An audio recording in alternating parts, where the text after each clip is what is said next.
Bom dia, boa tarde ou boa noite, conforme seja o horário que estejam me ouvindo. Dando sequência à série de palestras promovidas pela Casa de Fabiano, hoje nós vamos ver aqui do Livro dos Espíritos, do livro quarto, vamos ver aqui o nome do livro quarto, Esperanças e Consolações, do capítulo 1, Penas e Gozos Terrenos, né? As questões 943 e seguintes até a 957, no item 6 vai tratar sobre o desgosto pela vida e o suicídio, né? Então esse tema é um tema que a gente tem que trazer à baila nos tempos que vivemos, tempos de, de um vazio existencial muito grande que a gente percebe, tempos em que as palavras ansiedade, depressão cada vez ganham mais notoriedade, se tornam cada vez mais comuns, né? Uma coisa tá até banalizado com o comportamento. As pessoas, eu sou ansioso, eu sou depressivo, né? As pessoas afirmam, eu sou, né? Como se fosse parte do ser integral, né? Quando na verdade deveríamos pensar estou ansioso ou estou depressivo, até como uma forma de entender que isso é uma condição passageira, cujas, cujas ferramentas para que passe rápido, muitas delas estão dentro de nós mesmos, né? Então, devido a essa gravidade do momento, a gente deve estar trazendo esses assuntos como forma de prevenção, como forma de uma ferramenta de, através do esclarecimento, a gente poder levar as pessoas que experimentam dessas sensações, dessa melancolia que está lá no Evangelho, né, que devemos estar buscando para ler, para entender o que é que se passa conosco, esse vazio existencial, né, que tem envolvido aí a sociedade moderna, muitas pessoas, sobretudo muitos os jovens, né?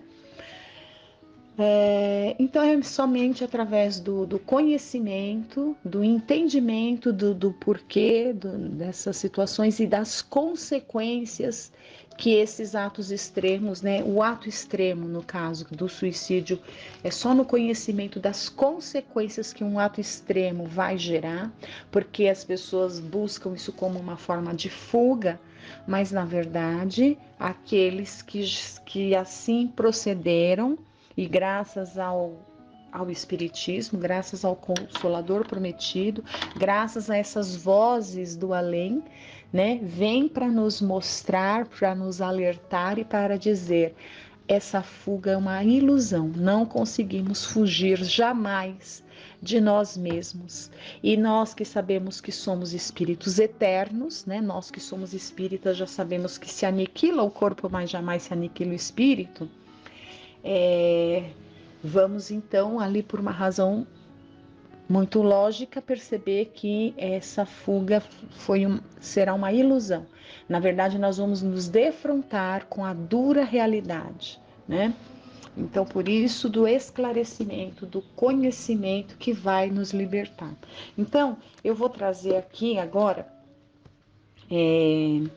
a gente vai dar algumas pinceladas aqui nas questões do Livro dos Espíritos, mas como o tempo é muito curto, não vai dar para a gente ler todas essas questões, porque né, essas questões elas são de uma riqueza muito grande, onde dá margem a muitas e muitas reflexões, e eu quero trazer também para a gente a leitura do prefácio da segunda edição do livro Memórias de um Suicida.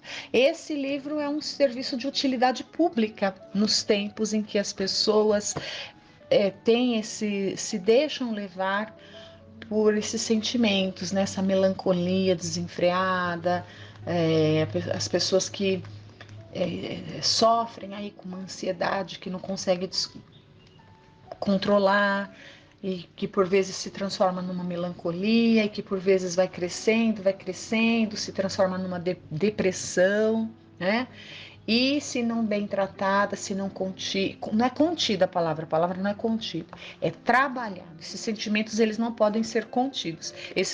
Pelo contrário, esses sentimentos, eles precisam vir à tona, é a nossa sombra que precisa vir à tona, e nós nos defrontarmos com ela, e olharmos para ela, né, para essa parte mais obscura que todos nós temos dentro de nós, e tratar com muito carinho, né? E procurando a ferramenta correta, que no caso que a gente está dizendo aqui é o conhecimento, para saber trabalhar esses sentimentos de modo que eles ali venham a ser diluídos, né?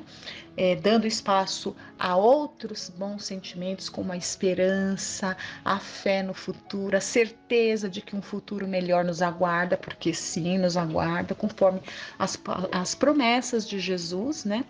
Um futuro bom aguarda a todos nós, mas nós temos que ir atrás deles, né? Ajuda-te, o céu te ajudará. Nós temos que fazer a nossa parte. Então, essas leituras certamente é uma forma de estar ali nos ajudando através do conhecimento que vai abrir a nossa mente, o nosso entendimento, nos dando ali a força que nós vamos precisar para preencher de boas coisas esse vazio que por vezes sentimos e que por vezes nos faz sofrer até dessas doenças aí modernas, né? Então, vamos aqui começar, né? Vamos fazer a leitura, olha. Na questão...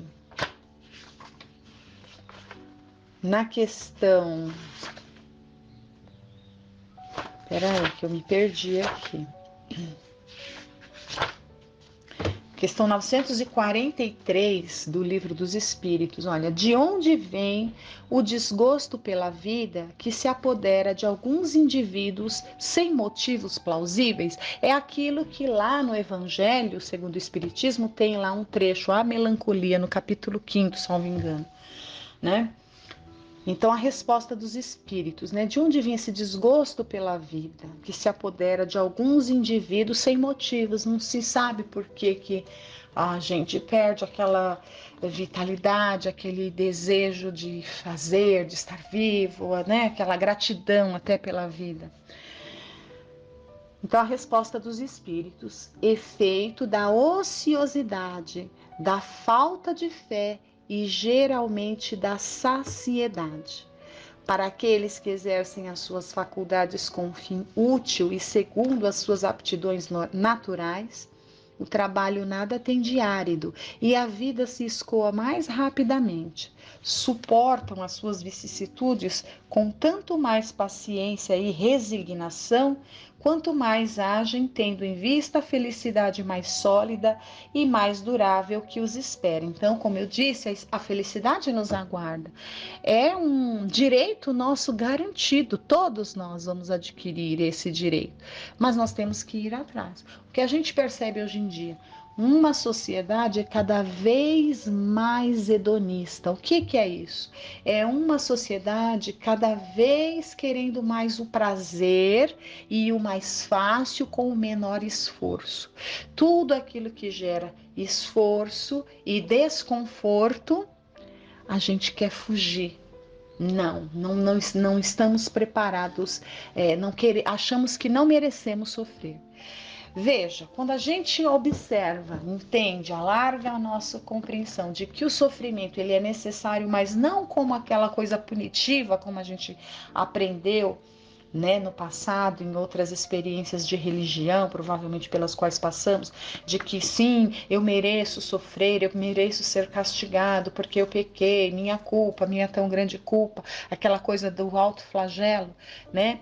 A gente entendia o sofrimento dessa maneira e a gente traz isso, sei lá quantas encarnações a gente vai precisar para se libertar do entendimento do sofrimento com essa visão. Agora, quando a gente olha para o sofrimento como ferramenta de aprendizado, ou seja, sim, eu estou sofrendo por quê? Porque graças, né, à minha imperfeição moral, eu ainda tenho arrastamentos, né? Que fazem eu agir de maneira que vão gerar consequências que não são boas. Então, na verdade, esse sofrimento não é uma imposição de Deus para me castigar, para me chicotear, né? Na verdade, não é isso. Esse sofrimento eu mesma causei, ou nessa vida, e com certeza em vidas passadas, né? E eu estou sofrendo as consequências. Tudo dentro da lei da natureza, lei de causa e efeito, uma lei física, uma lei da ciência, né? Então, o que a gente tem que combater nos tempos de hoje? Esse excesso de facilidades. A gente não quer mais o que é difícil. A gente quer comer a comida que só é gostosa, mas que nos adoece e nos mata. A gente só quer fazer aquilo que não dá muito trabalho. A gente não quer passar por desgosto. Se no nosso trabalho estiver complicado, a gente pede demissão e prefere ficar sem trabalhar, porque não suporta um chefe, porque não suporta ser mandado, porque não posso passar por isso. A gente está num trabalho voluntário na casa espírita, a gente passa por alguma situação que não é agradável, né? Coisas naturais da convivência, a gente larga o trabalho porque tá difícil, porque é muito difícil a convivência com fulano, beltrano e cicrano, porque eu não suporto. Então, a gente vive uma sociedade que está cada vez mais assim, olha.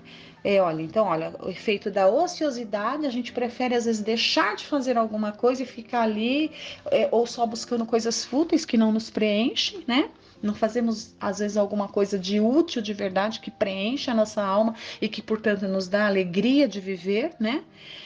Falta de fé, com certeza, porque se eu vou partir para um ato extremo é porque eu não confio nessa felicidade futura. Eu não tenho, aliás, nem ideia da vida futura. Eu não sei o que me aguarda. Eu acho que não tem nada no futuro. E aí, por achar que não tem nada, por não ter fé no futuro, né? Não acreditar, eu vou e cometo um ato extremo. E aí ele também tem uma outra coisa, geralmente da saciedade. Ou seja, a gente nunca se sente saciado, está sempre ali se sentindo vazio, porque a gente larga as coisas para lá, porque tudo tem que ser muito fácil. Tudo tem que ser muito fácil. Se as coisas exigirem de nós um desafio, a gente não quer, né? Então, se a gente não tivesse o chuveiro elétrico, a gente ia, hoje em dia, né? Se acontecer, não vou tomar banho frio porque é desconfortável, né? Então, tudo a gente quer o mais fácil, o mais confortável, o mais gostoso, o menos trabalhoso, né? A gente vive um comportamento assim. Não, eu não vou estacionar lá longe, porque eu não quero andar, eu quero ficar aqui perto, né? Eu não vou me alimentar direito, cozinhar minha própria comida, escolher os ingredientes mais naturais e limpos possível, como a natureza me deu. Não, eu vou ligar lá, vou pedir um iFood que é mais rápido, mais fácil, ou eu vou lá naquela lanchonete famosa que é só chegar de carro, você pede a comida, já vem ali, te entrega na janela do carro e pronto, e acabou, e é uma delícia.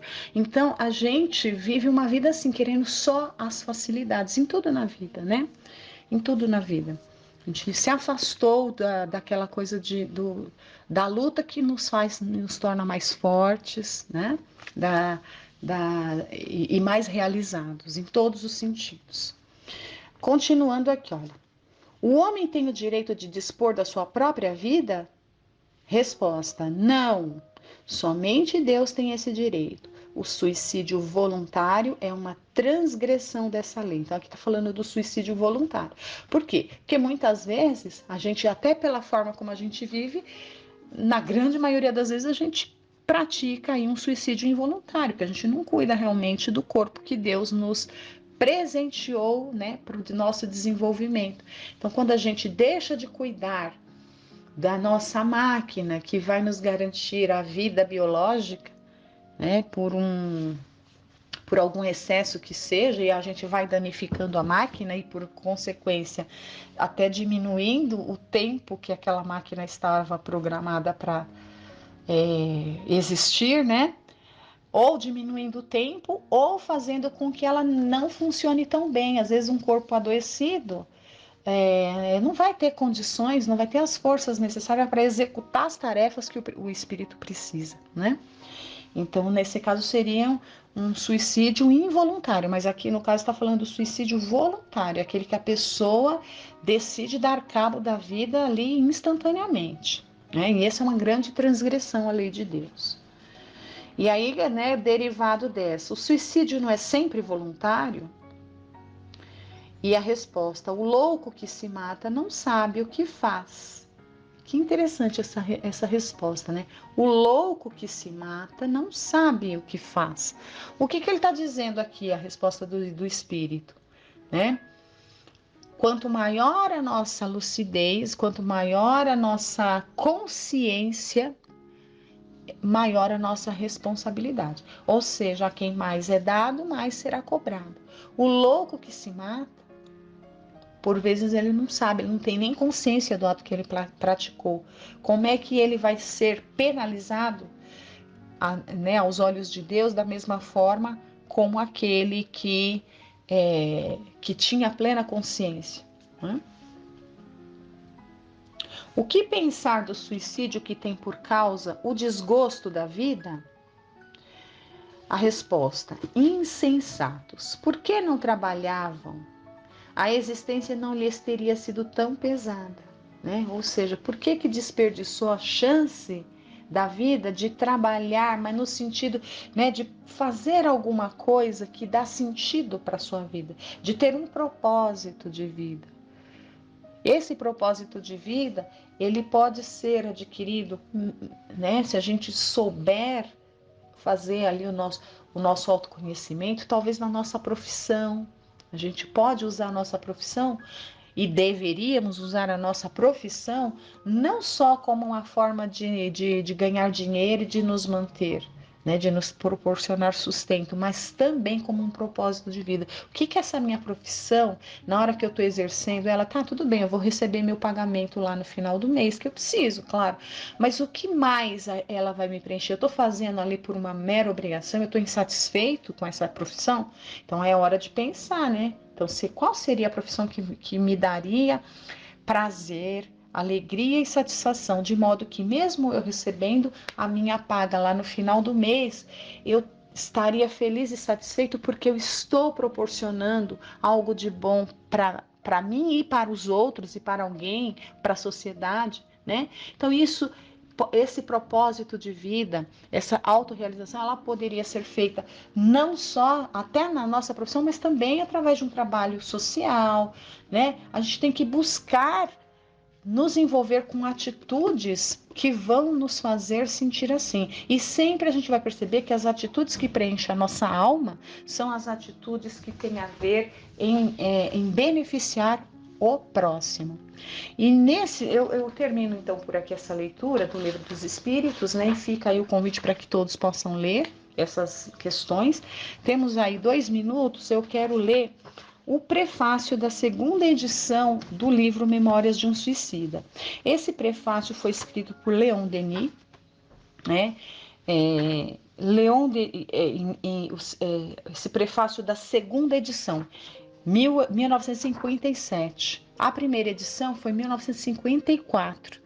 Esse livro conta a história de um espírito, né? Camilo Cândido Botelho, que é um pseudônimo, né, para falar de uma encarnação de um escritor famoso português. Então ele não usa o nome do escritor, né?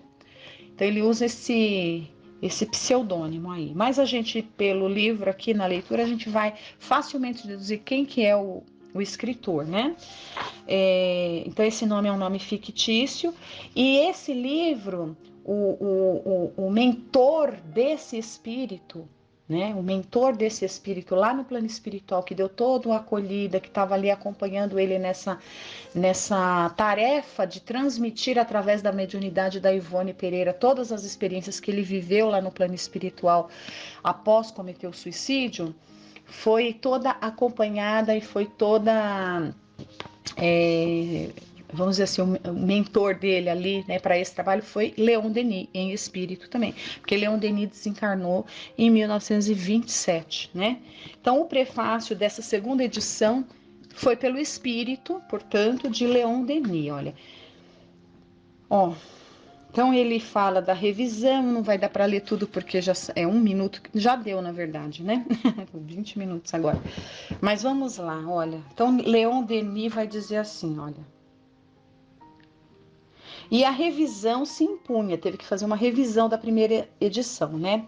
Tanto mais quanto ao transmitir a obra, me fora necessário avolumar de tal sorte as vibrações ainda rudes do cérebro mediúnico, operando nele possibilidades psíquicas para a captação das visões indispensáveis ao feito, que ativadas ao grau máximo que aquele seria possível comportar, tão excitadas se tornaram que seriam mais catadupas rebeldes, nem sempre obedecendo com facilidade à pressão que lhes fazia, procurando evitar excessos de vocabulário, acúmulos de figuras representativas, os quais somente agora foram suprimidos. Então, o espírito, Leon Denis, que preside esse trabalho ali, ele fala como que ele agiu ali na intuição, né, junto à médium, a Ivone Pereira, mostrando as cenas para ela, né?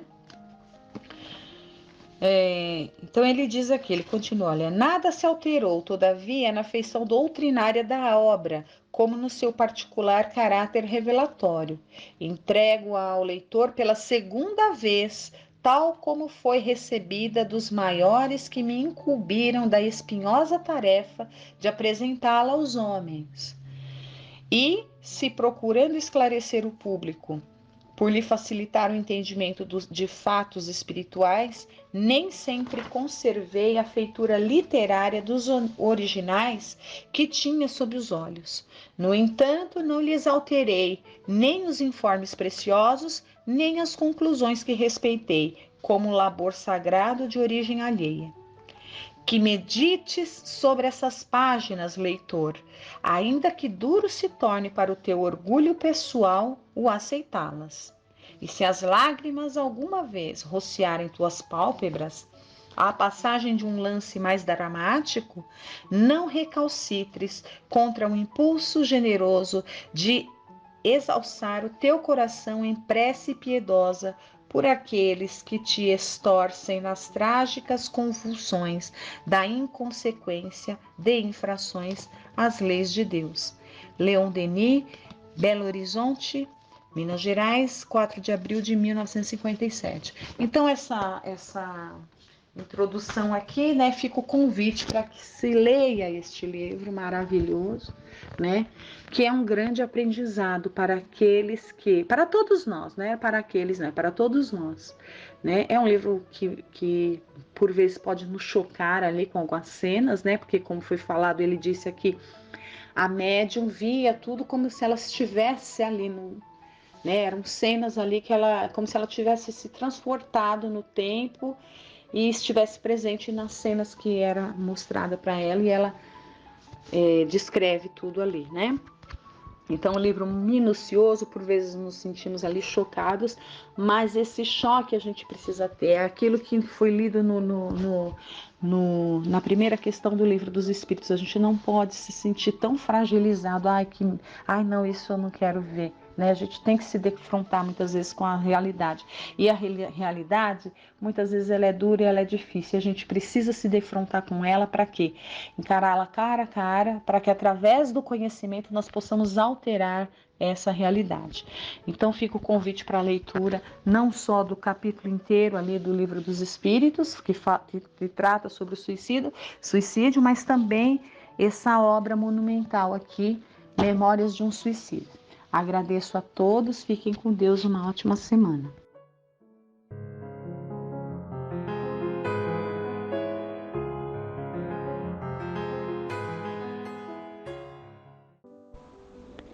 Que Deus, na sua infinita bondade, nos auxilie, nos ampare, para que possamos entender esses ensinamentos e colocá-los em prática no nosso dia a dia.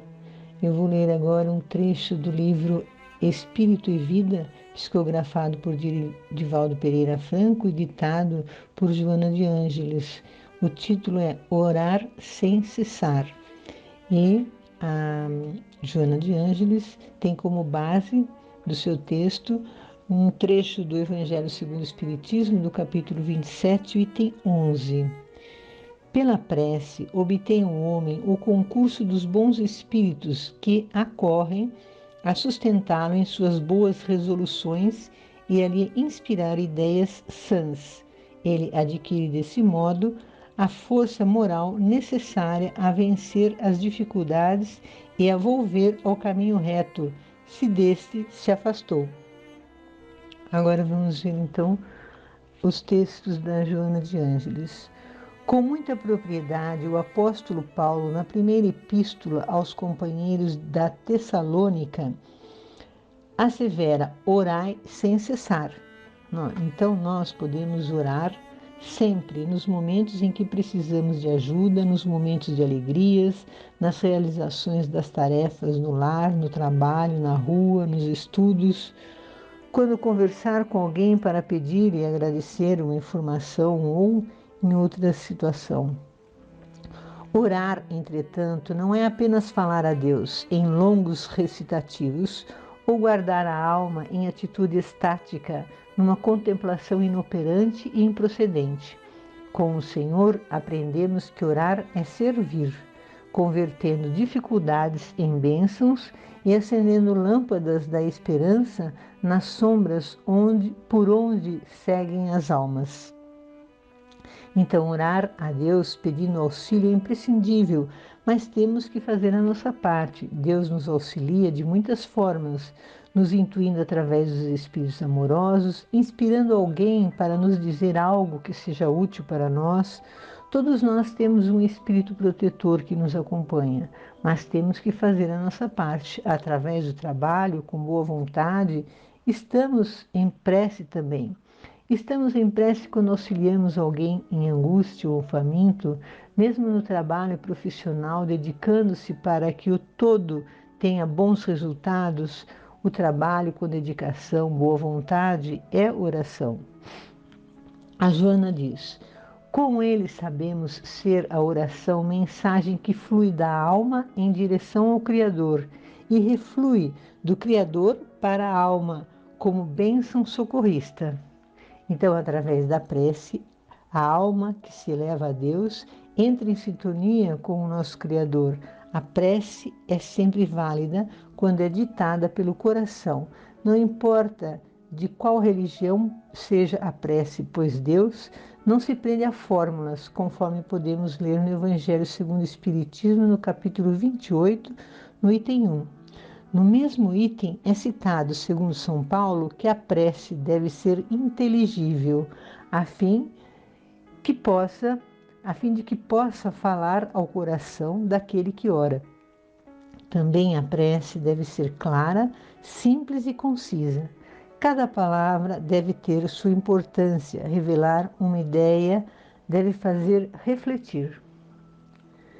Compreendemos assim que o orar sem cessar é meditar sempre, aplicando o tempo mental em utilidade psíquica, laborando pela edificação íntima ou alongando os braços no serviço de santificação do dever.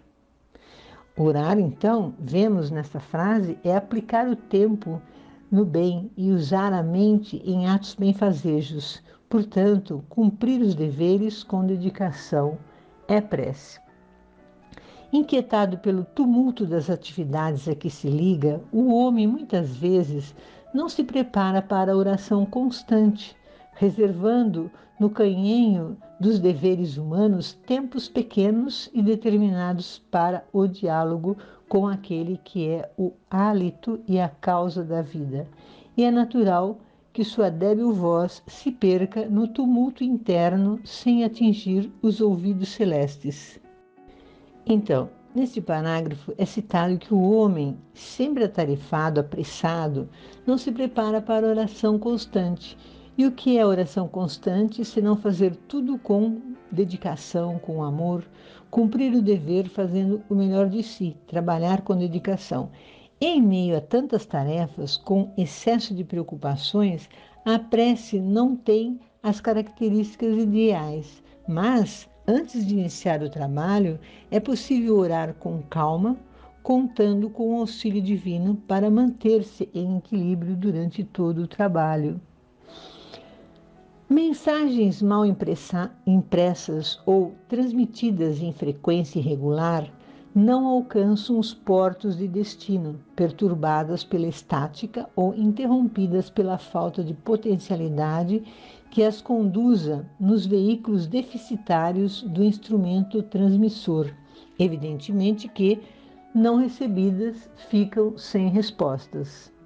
Então, olha, em momentos que queremos fazer uma prece, mas entregue a preocupações, não conseguimos emitir a oração, compenetradas nas palavras que dizemos ou queremos dizer, e até esquecemos ou de repente corta a prece, ou seja, para a prece para terminar uma tarefa.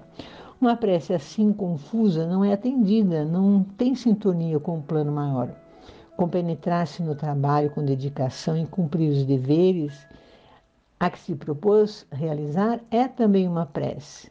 Mas é importante a prece antes do trabalho, depois do trabalho e, por que não, também em determinados momentos durante o horário do trabalho.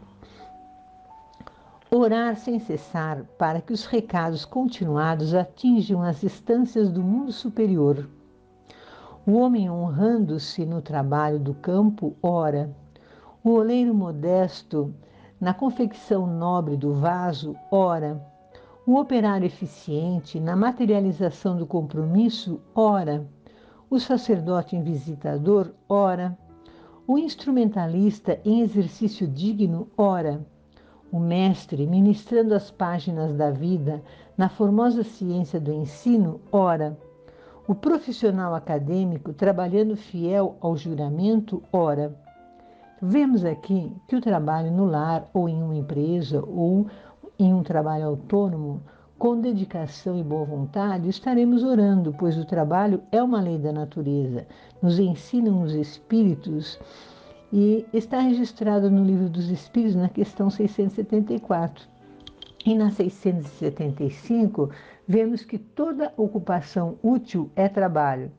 Na questão 676, os Espíritos deixam claro que o trabalho, ao mesmo tempo em que pode ser uma expiação, também é um meio de aperfeiçoamento da inteligência e também dos sentimentos. Além do mais, através do trabalho, estaremos evoluindo e contribuindo para a evolução do planeta e, portanto, estaremos participando, contribuindo com o Criador na evolução do planeta e seus habitantes. Estaremos no trabalho auxiliando uns aos outros. Portanto, o trabalho é uma prece, como já disse algumas vezes nos textos anteriores. Eu comentei, né? O texto da Joana de Ângeles. Joana de Ângeles. O estático ou o reverente, o solitário ou o enclausurado, longe da ação superior que anula todo o mal, mesmo em atitude de prece, estão distantes da oração.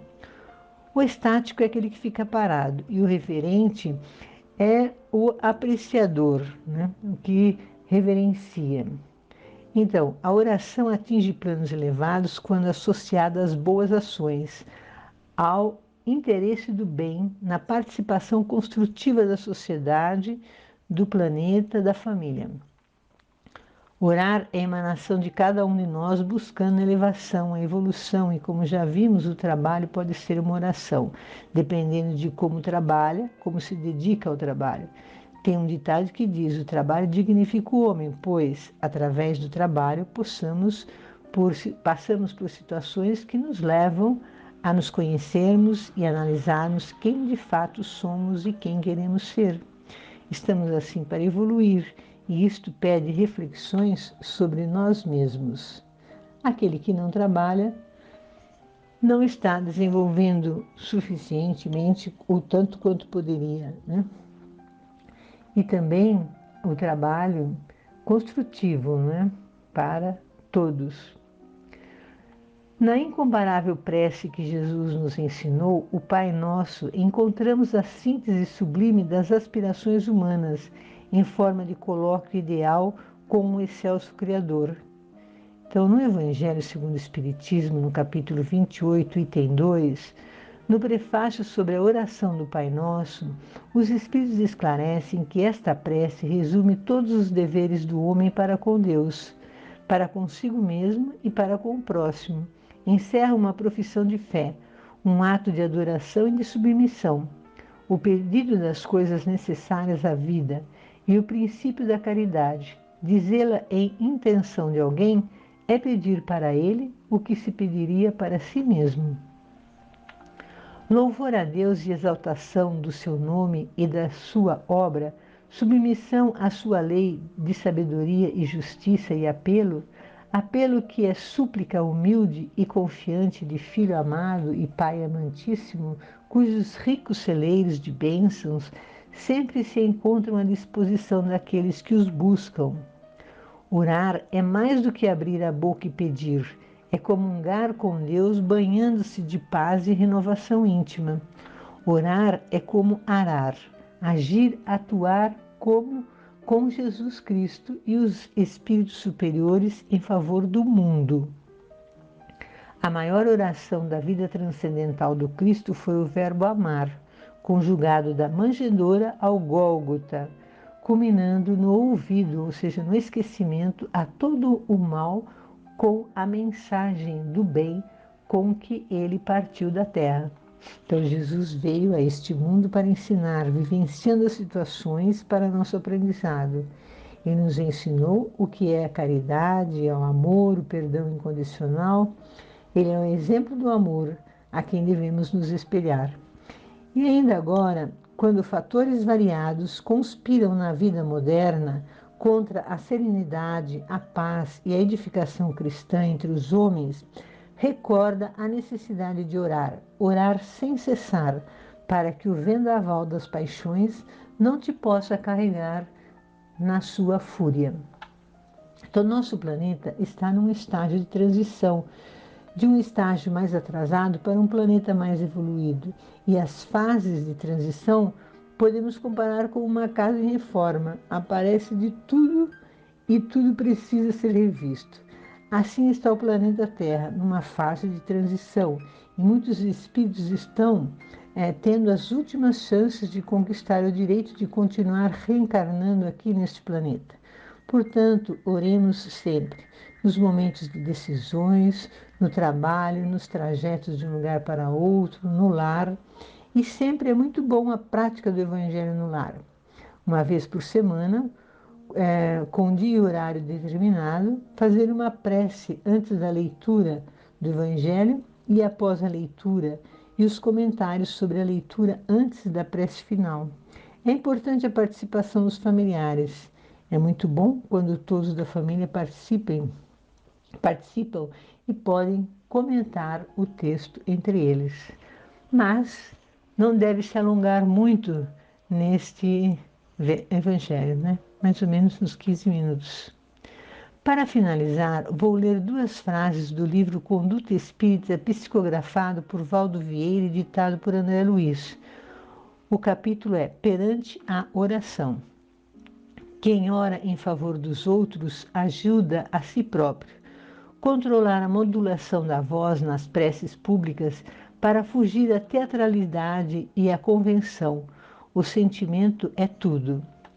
Durante os colóquios da fé, recordar a todos aqueles a quem tenhamos melindrado ou ferido, ainda mesmo inconscientemente, rogando-lhes em silêncio e à distância o necessário perdão de nossas faltas. Os resultados da oração, quanto aos resultados do amor, são ilimitados. Cancelar as solicitações incessantes de benefícios para si mesmo, centralizando o pensamento na intercessão em favor dos menos felizes. Então, agora finalizamos essas reflexões. Tenhamos uma boa semana.